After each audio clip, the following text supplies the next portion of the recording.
yakubye ku hit eno n'esaasaanya abantu. Ngagwa biki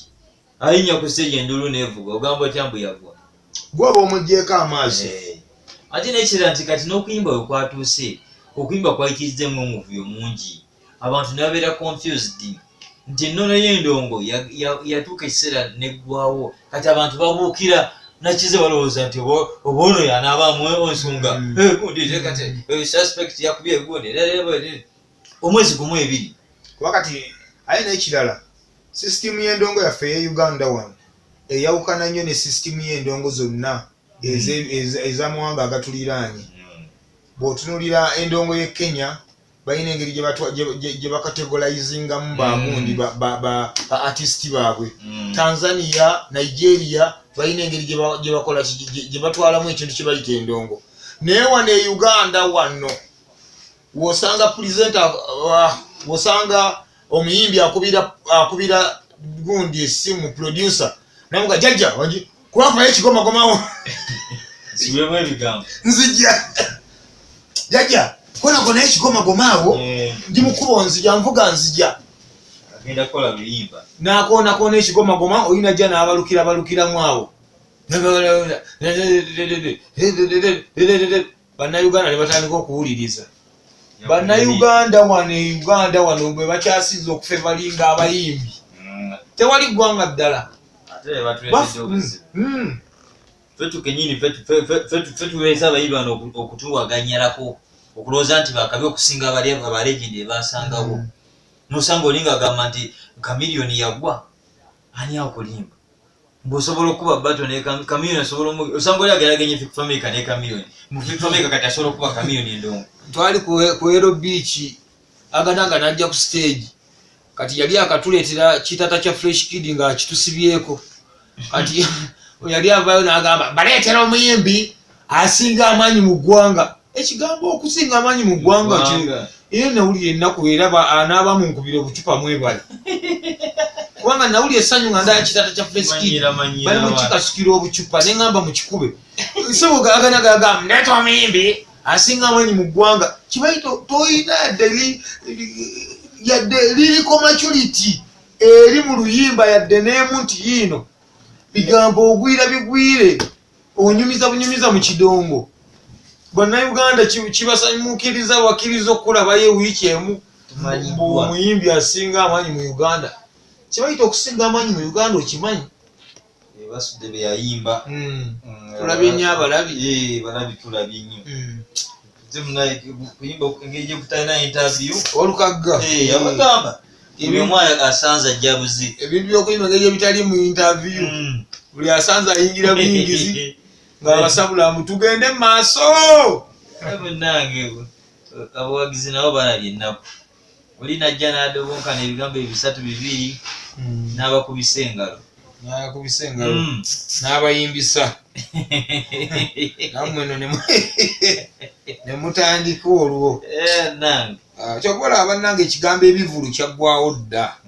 Abasajja bakolanga kye bayita ebivulu edda baavaawo. Muwe respect abasajja bakatolubwama wabula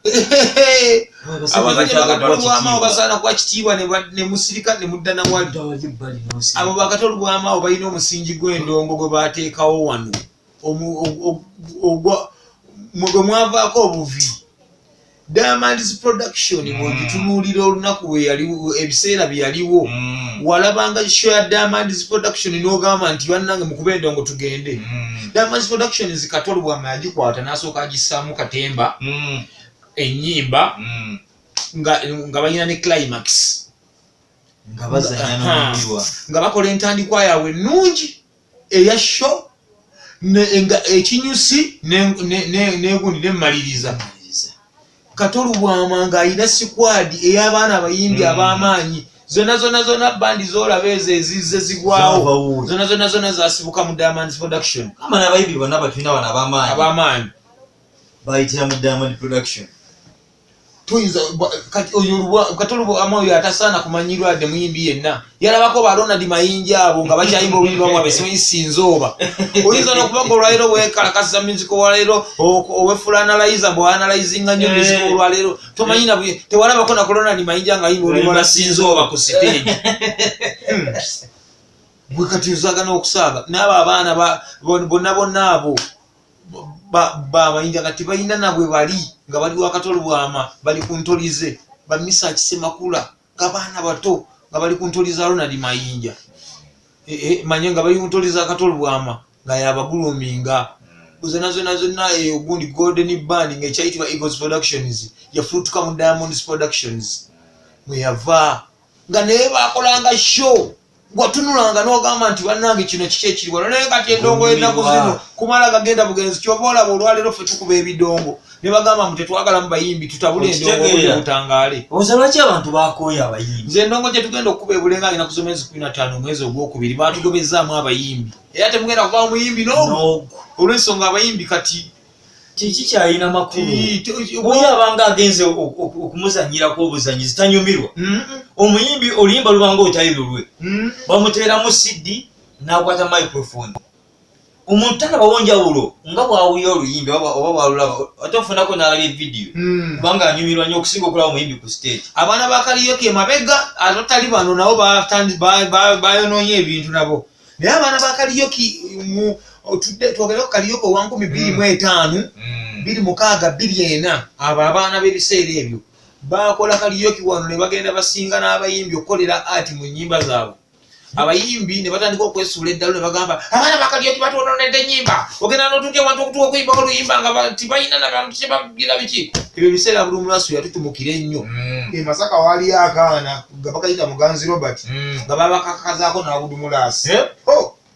naye nga kali akaana kekyangira ku stage nga twegoma nakulaba Abudumulaasi nga kalusinza nnyini abaana nga bazannya ennyimba z'akadongo kamwezi ez'abaseba tezo n'ogamba ti kiki ne kigenda mu maaso era abayimba ennaku ezo baatabuka nnyo ne bagamba twagala copyright ku nnyimba zaffe abaana ba kaliyoke batutta just lwa art bakatolo bwama gwe baateekanga mu bivulu byabwe nga bakola gwe Diamond Productions eyo bwe yabeereramu Misa Kisemakula Ronald Mayinja Johnny Bosco Kayiira Nathan Bwerenga Kabuye Sembogga mukyala wa Kabuye Sembogga baali bamuyitani Jeni Kayanja bwe yabeereramu abaana baalimu Roy Kapale Rebecca Jingo kati nga oyinza bagamba ki naawe koyinza kwogera ki nga Diamond etuuse etandise endongo katolo bwama yatuukira okujjanga kugundi batandika okuyimba ne Nabiryo banga bayimbanga ne Immaculate Nabiryo ekiyimba kyakiraba ebiiso nga omuliro gwayase edda katolo bwama nga ayingirawo okunazaako obunaza nga omuliro gwakutte edda nogimanyi ng'esooseewo bwenawe gwabanga muliro naye kati olunaku olwaleero omuyimbi ava eri ndala Chosen Becky wange ayingirawo naye bankuza agenda kawala kange ka Chosen Becky kalina n'ensonyi kati kamaama kakyalina ensonyi kati anokakwatako ze nakakyokoza nga tuli mu mbuti y'embutikize nembanga akakwatako nenkalaba nga kabula kunegayira ndeka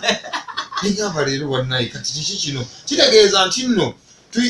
bwe tubanga mwagala tusigale nga tunyumirwa endongo yammwe wakati mmwe abayimbi mbasaasira muyimbi ennyimba zammwe zakabi neffe ffe badijja abazikuba tubasoose nozivugamu emmotoka muli mu kutwegayirira tuziguzeemu amataka muli mutukolimira tuziguzeemu amataka tuziguzeemu amamotoka amaanyi mutwegayirira mpaayo kasho mutwegayirira mpaayo kasho mbu nange nvuge ku mmotoka gwe nga nannyini luyimba nsooka ntya okuvuga emmotoka mu luyimba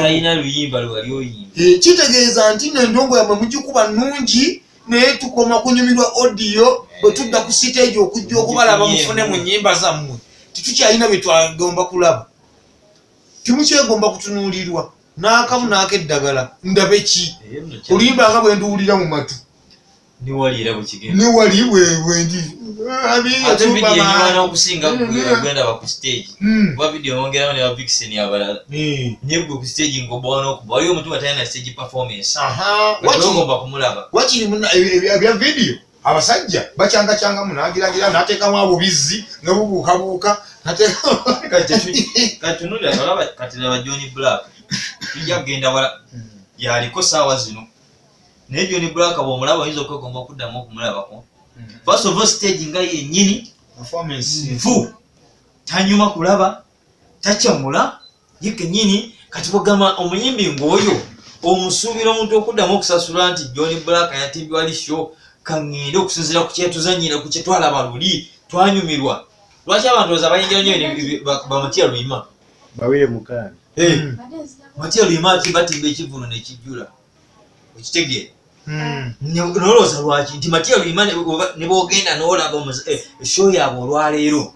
enkya oyagala oddemu olabe kuba baba bazanye bulungi kituufu naye kati Johnny Black bwe mala okulaba kati nga ndi mu kwesoza neebuuza ddala mutwalo gwange gufudde ki kati abasajja abo balaba abasajja